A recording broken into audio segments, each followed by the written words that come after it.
ശുചിത്വവും മാലിന്യ സംസ്കരണവും. സംസ്ഥാനത്ത് ആദ്യമായി 8 നഗര തദ്ദേശ സ്വയംഭരണ സ്ഥാപനങ്ങൾ ഇന്ത്യയിലെ ഏറ്റവും വൃത്തിയുള്ള 100 നഗരങ്ങളുടെ പട്ടികയിൽ ഇടം നേടി. സർ, മാതൃകാപരമായ പ്രകടനം ഉയർത്തിക്കാട്ടി മട്ടന്നൂർ മുനിസിപ്പാലിറ്റിക്ക് പ്രത്യേക വിഭാഗത്തിൽ മിനിസ്റ്റീരിയൽ അവാർഡ് ലഭിച്ചു. സർ, ഗ്രാമനഗര മേഖലകളിലെ വിവിധ ഖരമാലിന്യ സംസ്കരണ പദ്ധതികൾക്കായി മുൻവർഷത്തേക്കാൾ 145.26 കോടി രൂപയുടെ വർധനയോടുകൂടി 537.48 കോടി രൂപ വരെയെത്തുന്നു. നഗരവികസന മേഖലയ്ക്ക് വിവിധ നിർവഹണ ഏജൻസികൾ വഴി മാലിന്യ സംസ്കരണ പദ്ധതികൾക്കായി 326.48 കോടി രൂപ അനുവദിച്ചിട്ടുണ്ട്. ശുചിത്വ കേരളത്തിനായി 20 കോടി രൂപയും സ്വച്ഛ് ഭാരത മിഷൻ പദ്ധതിക്കായി 25.26 കോടി രൂപയും വകയിരുത്തുന്നു. സർ, ഖരമാലിന്യ സംസ്കരണ പദ്ധതിയുടെ ഭാഗമായി 240 കോടി രൂപ വകയിരുത്തുന്നതിൽ 29.73% വർധനമാണ് വരുത്തിയിട്ടുള്ളത്. ഈ പദ്ധതിയോട് നൽകുന്ന നഗര തദ്ദേശ സ്വയംഭരണ സ്ഥാപനങ്ങളുടെ വിഹിതം മുൻവർഷത്തെ അപേക്ഷിച്ച് 45 കോടി രൂപ വർദ്ധിപ്പിച്ച് 160 കോടിയായി വകയിരുത്തുന്നു. സംയോജിത ഖരമാലിന്യ സംസ്കരണ പദ്ധതിക്കായിട്ട് 29.11 കോടിയും സിറ്റീസ് 2.0 പദ്ധതി പ്രകാരം തിരുവനന്തപുരത്തിനായി ഒരു സമഗ്ര ഖരമാലിന്യ സംസ്കരണ പദ്ധതി ആസൂത്രണം ചെയ്തിട്ടുണ്ട്. ഈ പദ്ധതിക്കായിട്ട് 9.75 കോടി രൂപയും വിഹിതമായിട്ട് വെക്കുന്നു. സർ, ഗ്രാമവികസന മേഖലയ്ക്ക് കീഴിൽ ശുചിത്വ കേരളം പദ്ധതിക്കും സ്വച്ഛ് ഭാരത് മിഷൻ പദ്ധതിയുടെ സംസ്ഥാന വിഹിതത്തിനും cluster level waste management infrastructure എന്ന പുതിയ പദ്ധതിക്കായി 51 കോടി രൂപ വകയിരുത്തുന്നു. മുൻവർഷത്തെക്കാളും 13.5 കോടി അധികമാണ്. അമൃത് 2 പൈപ്പ് ജലവിതരണം സാർവത്രികമാക്കൽ, മലിന സെപ്റ്റേജ് മാനേജ്മെൻറ്റ്, ജലപുനരുപയോഗം, ജലാശയങ്ങളുടെ പുനരുജ്ജീവനം, ഹരിത ഇടങ്ങളും പാർക്കുകൾ സൃഷ്ടിക്കൽ എന്നിവ ലക്ഷ്യമാക്കിയ അമൃത് 2.0 പദ്ധതിക്കുള്ള സംസ്ഥാന വിഹിതമായി 299.62 കോടി രൂപ മാറ്റിവെക്കുന്നു. സർ, വികസന അതോറിറ്റികൾ വട്ടിയൂർക്കാവ് ജംഗ്ഷൻ പദ്ധതിയും ഷീ ഹോസ്റ്റലും പൂർത്തിയാക്കുന്നതിനായി വികസന അതോറിറ്റികളായ ട്രിഡയ്ക്കും GCDAയ്ക്കുമായി മൊത്തം 12 കോടി രൂപ വകയിരുത്തുന്നു. പട്ടികജാതി വികസനം. സർ, പട്ടികജാതി വിഭാഗങ്ങളുടെ വികസനത്തിനായി പട്ടികജാതി ഉപപദ്ധതിക്ക് ആകെ സംസ്ഥാന പദ്ധതി അടങ്കലിൻ്റെ 9.81% 3507 കോടി രൂപ വകയിരുത്തുന്നു. ഇതിൽ 1929 കോടി രൂപ പട്ടികജാതി വികസന വകുപ്പിനും ബാക്കി 1578 കോടി രൂപ പ്രാദേശിക സർക്കാരുകൾക്കുമായി വകയിരുത്തുന്നു. മുൻ വർഷത്തെ അപേക്ഷിച്ച് പട്ടികജാതി ഉപപദ്ധതിയിൽ 318.75 കോടി രൂപയുടെ വർധനമുണ്ട്. സർ, പട്ടികജാതി വിഭാഗങ്ങളുടെ വിദ്യാഭ്യാസം, ഭൂമി, ഭവന നിർമ്മാണം, ഭവന പുനരുദ്ധാരണം, തൊഴിൽ, ഉപജീവനം, അടിസ്ഥാന സൗകര്യ വികസനം, ആരോഗ്യ സാമൂഹ്യ സുരക്ഷാ മേഖല എന്നിവയ്ക്ക് പ്രാധാന്യം നൽകിക്കൊണ്ടുള്ള വികസന പ്രക്രിയ തുടരാനാണ് 26-27 പദ്ധതിയിൽ സർക്കാർ ലക്ഷ്യമിടുന്നത്. പട്ടികജാതി വിഭാഗങ്ങളിലെ കുട്ടികളുടെ വിദ്യാഭ്യാസ ഉന്നമനത്തിന് സർക്കാർ മുൻഗണന നൽകുന്നു. വിദ്യാഭ്യാസ മേഖലയിൽ നടപ്പാക്കുന്ന വിവിധ പദ്ധതികൾക്കായിട്ട് 677.11 കോടി രൂപ വകയിരുത്തുന്നു. ഇത് മുൻവർഷത്തേക്കാൾ 90.53 കോടി രൂപ അധികമാണ്. എന്നാൽ കേന്ദ്ര സർക്കാർ വിവിധ കേന്ദ്ര സ്കോളർഷിപ്പ് പദ്ധതികൾക്കുള്ള സാമ്പത്തിക പിന്തുണയിൽ കുറവ് വരുത്തുന്ന സന്ദർഭത്തിലും കേരളം അധിക ബാധ്യത വഹിക്കുകയും ഉയർന്ന നിരക്കിലുള്ള വിദ്യാഭ്യാസ ആനുകൂല്യങ്ങൾ ലഭ്യമാക്കുകയും ചെയ്യുകയാണ്. പട്ടികജാതി വിദ്യാർത്ഥികളുടെ വിദ്യാഭ്യാസ സഹായ എന്ന പദ്ധതിക്ക് 242 കോടി രൂപ വകയിരുത്തുന്നു. പാലക്കാട് മെഡിക്കൽ കോളേജിന് 20 കോടി രൂപ വകയിരുത്തുന്നു. മോഡൽ റെസിഡൻഷ്യൽ സ്കൂളുകൾക്ക് 22 കോടി രൂപ വകയിരുത്തുന്നു. പട്ടികജാതി മേഖലയിലെ വിദ്യാർത്ഥികളുടെ ഉന്നത വിദ്യാഭ്യാസത്തിന് പ്രഥമ പരിഗണന നൽകുന്നു. പട്ടികജാതി വിദ്യാർത്ഥികളുടെ പോസ്റ്റ് മെട്രിക് സ്കോളർഷിപ്പ് വിതരണം ചെയ്യുന്നതിന് 2 പദ്ധതികൾ കൂടി 75.513 കോടി രൂപ വർദ്ധിപ്പിച്ചുകൊണ്ട് 370 കോടി രൂപ വകയിരുത്തുന്നു. പട്ടികജാതി വികസന വകുപ്പിന് കീഴിലുള്ള 44 ITകളുടെ ആധുനികവൽക്കരണത്തിനും പുനരുജ്ജീവനത്തിനുമായി 15 കോടി രൂപ മാറ്റിവെക്കുന്നു.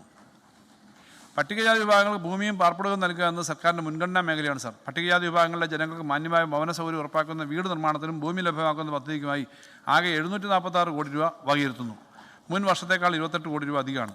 പട്ടികജാതി മേഖലയിലെ ലൈഫ് മിഷൻ മുഖേന നടപ്പിലാക്കുന്ന ഭവന നിർമ്മാണ പ്രവർത്തനങ്ങൾക്കായി 300 കോടി രൂപ വകയിരുത്തിയിട്ടുണ്ട്. ലൈഫ് മിഷന് കീഴിൽ ആകെ 1,26,750 കുടുംബങ്ങൾക്ക് വീട് നിർമ്മിച്ച് നൽകുവാൻ കഴിഞ്ഞിട്ടുണ്ട്. കൂടാതെ 29,383 വീടുകൾ നിർമ്മാണ ഘട്ടത്തിലാണ്.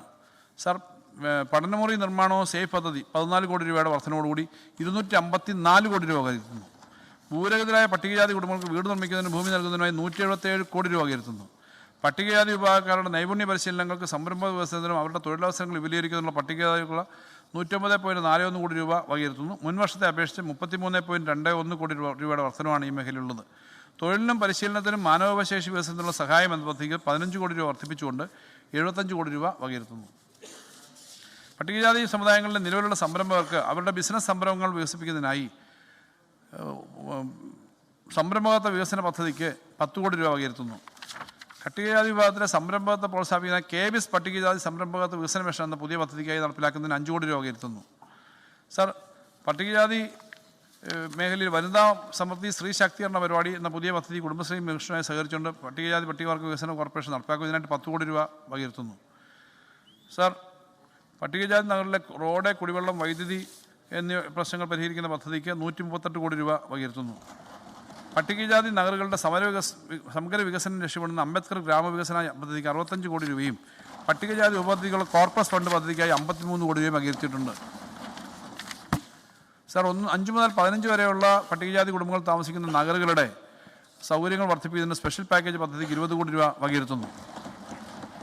സാർ, സാമ്പത്തികമായും സാമൂഹികമായും പിന്നാക്കം നിൽക്കുന്ന വേടർ, നായാടി, കള്ളാടി, അരുന്ധതിയാർ, ചക്ലിയർ എന്നീ സമുദായങ്ങളുടെ പുനരധിവാസത്തിനും ഉന്നമനത്തിനുമുള്ള പ്രത്യേക ഇടപെടലുകൾ നടത്തുന്നതിനുള്ള പദ്ധതിക്ക് 52 കോടി രൂപ വകയിരുത്തുന്നു. ആരോഗ്യ പരിപാലന പദ്ധതിക്ക് 70 കോടി രൂപയും പട്ടികജാതി പെൺകുട്ടികളുടെ വിവാഹത്തിനുള്ള സാമ്പത്തിക സഹായം പദ്ധതിക്ക് 90 കോടി രൂപയും വകയിരുത്തുന്നു.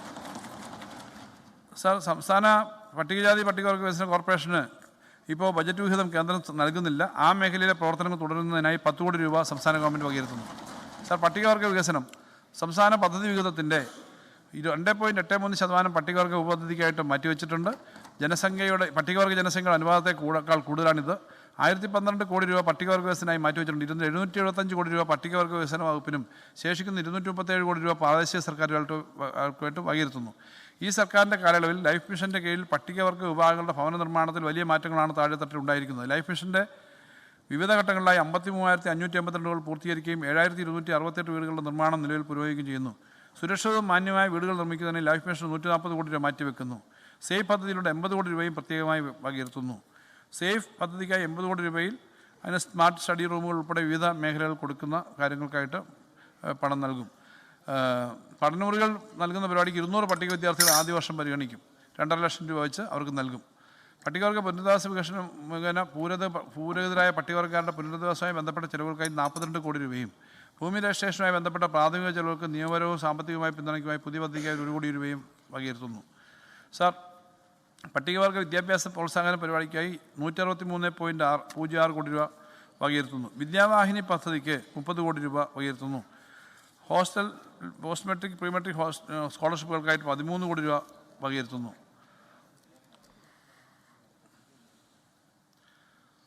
സാർ, ദേശീയ അന്തർദേശീയ സ്ഥാപനങ്ങൾ പഠിക്കുന്ന വിദ്യാർത്ഥികൾ സ്കോളർഷിപ്പിനായി 6 കോടി രൂപ വകയിരുത്തുന്നു.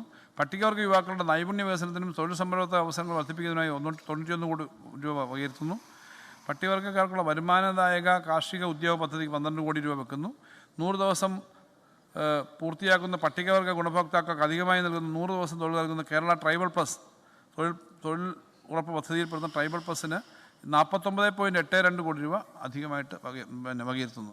പട്ടികവർഗ ഉന്നതികളുടെ സൗകര്യങ്ങൾക്ക് 13 കോടി രൂപ, പട്ടികവർഗ ഉപജീവനക്ഷേമത്തിന് 11 കോടി രൂപ എന്ന നിലയിലായിട്ട് വകയിരുത്തുന്നു. അംബേദ്കർ സെറ്റിൽമെൻറ്റ് വികസന പദ്ധതിക്ക് 42 കോടി രൂപ വകയിരുത്തുന്നു. സാർ, വിദ്യാഭ്യാസം, ആരോഗ്യം, മാനവ വികസനം, അടിസ്ഥാന സൗകര്യങ്ങൾ, തൊഴിൽ ഉപജീവനം, സ്വയം തൊഴിൽ, സാംസ്കാരിക ഉയർച്ച മേഖലയിലെ നിർണായക പോരായ്മകൾ പരിഹരിക്കുന്നതിനായി കോർപ്പസ് ഫണ്ട് പദ്ധതിയിൽ 52 കോടി രൂപ വകയിരുത്തുന്നു. പട്ടികവർഗ മേഖലയിൽ 2 സ്പെഷ്യൽ സ്കൂളുകൾ, അതുപോലെ 16 മോഡൽ സ്കൂളുകൾ തുടങ്ങിയ സ്കൂളുകളുടെ നടത്തിപ്പിനായി 60 കോടി രൂപ വകയിരുത്തുന്നു. പട്ടികവർഗ പെൺകുട്ടികൾക്കുള്ള വിവാഹ ധനസഹായം പദ്ധതിക്ക് 6 കോടി രൂപ വകയിരുത്തുന്നു. പട്ടികവർഗക്കാർക്കിടയിൽ സിക്കിൾ സെൽ അനീമിയ രോഗികൾക്കുള്ള പ്രതിമാസ സഹായത്തിന് 4 കോടി രൂപ വെക്കുന്നു. ജന്മരക്ഷാ പദ്ധതിക്കായിട്ട് 20 കോടി രൂപ വകയിരുത്തുന്നു. ഭക്ഷണത്തിനുള്ള സഹായം, ഭക്ഷ്യസുരക്ഷയ്ക്കുള്ള പരിപാടികൾ, പട്ടികവർഗങ്ങളിലെ ദാരിദ്ര്യം, പോഷകാഹാരക്കുറവ് എന്നിവ ഇല്ലാതാക്കുന്നതിനായി സംസ്ഥാനത്തെ എല്ലാ ജില്ലകളിലും പട്ടികവർഗ മേഖലയിൽ ആവശ്യമായ ഭക്ഷ്യധാന്യങ്ങൾ ലഭ്യമാക്കുന്നതും ഭക്ഷ്യസുരക്ഷയും ഉൾപ്പെടുന്ന വിവിധ പരിപാടികൾക്ക് 22 കോടി രൂപ വെക്കുന്നു.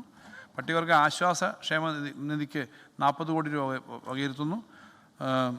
സാർ, സംസ്ഥാനത്തുടനീളമുള്ള 1182 പട്ടികവർഗ പ്രൊമോട്ടർമാർക്ക് ഓണറേറിയത്തിനും യാത്രാപദ്ധതിക്കായി 19.15 കോടി രൂപയും ഗോത്രബന്ധു പ്രൈമറി സ്കൂളിൽ ഗോത്ര വിഭാഗ അധ്യാപകരുടെ ഓണറേറിയത്തിന് 5.5 കോടി രൂപ ഉൾപ്പെടെ 30.68 കോടി രൂപ വകയിരുത്തുന്നു. പിന്നാക്ക വിഭാഗങ്ങളുടെ ക്ഷേമം. സാർ, 2026-27 ബജറ്റ് സർക്കാർ പിന്നാക്ക വിഭാഗങ്ങളുടെ സുസ്ഥിര വികസനത്തിന് മുൻഗണന നൽകുന്നു. പിന്നാക്ക വിഭാഗങ്ങൾ വിദ്യാഭ്യാസം, തൊഴിൽ, ഉപജീവനം എന്നിവയ്ക്ക് നൽകുന്നതിന് 200.94 കോടി രൂപ വകയിരുത്തുന്നു. എല്ലാ വിഭാഗം വിദ്യാർത്ഥികളുടെയും വിദ്യാഭ്യാസ പുരോഗതിക്ക് സർക്കാർ പ്രതിജ്ഞാബദ്ധമാണ്. OBC വിദ്യാർത്ഥികളുടെ വിദ്യാഭ്യാസ സ്കോളർഷിപ്പിന് 130.78 കോടി രൂപ വകയിരുത്തുന്നു. സാർ, OEC വിദ്യാർത്ഥികൾക്കുള്ള പോസ്റ്റ് മെട്രിക്കുലേഷൻ സഹായം 80 കോടി രൂപയായി വർദ്ധിപ്പിക്കുന്നു. പിന്നോക്ക വിഭാഗങ്ങളുടെ വൈദഗ്ധ്യം, തൊഴിൽക്ഷമത, സംരംഭകത്വ വികസന പദ്ധതിക്കായി ആകെ 25 കോടി രൂപ വകയിരുത്തുന്നു. സാർ, പിന്നോക്ക വിഭാഗങ്ങളിലെ വിധവകളുടെ സ്വയം തൊഴിൽ പദ്ധതിക്ക് 3 കോടി രൂപ വകയിരുത്തുന്നു. ക്രിസ്തുമതത്തിലേക്ക് പരിവർത്തനം ചെയ്ത പട്ടികജാതിക്കാരുടെയും മറ്റ് ശുപാർശിത വിഭാഗങ്ങളുടെയും സുസ്ഥിര വിഭജന അവസരങ്ങളിൽ മതിയായ പ്രാതിനിധ്യം ഉറപ്പാക്കേണ്ടതിനായിട്ട് 26-27 പരിവർത്തിത ക്രൈസ്തവ ശുപാർശ ശുപാർശിത വിഭാഗ ഉപജീവന സഹായ പരിപാടി എന്ന പുതിയ പദ്ധതി ആരംഭിക്കും. ഈ പദ്ധതിക്ക് 10 കോടി രൂപ മാറ്റിവെക്കുന്നു. കേരള സംസ്ഥാന പിന്നോക്ക വിഭാഗ കോർപ്പറേഷൻ ലിമിറ്റിലുള്ള ഓഹരി മൂലധനം 20 കോടി രൂപയായിട്ട് വർദ്ധിപ്പിച്ചിട്ടുണ്ട്. അപ്പോൾ അതിനായിട്ട് മൂലധന സഹായത്തിന് 2 കോടി രൂപ നൽകുന്നു. ലോകത്തെവിടെയായാലും ഏത് സമയത്തും 24 വാർത്തകളും ഓഗ്മെന്റഡ് റിയാലിറ്റി പാക്കേജുകളും എക്സ്പ്ലെയിനറുകളും വിശദമായി കാണാൻ ഞങ്ങളുടെ യൂട്യൂബ് ചാനൽ നിങ്ങൾക്ക് സബ്സ്ക്രൈബ് ചെയ്യാം.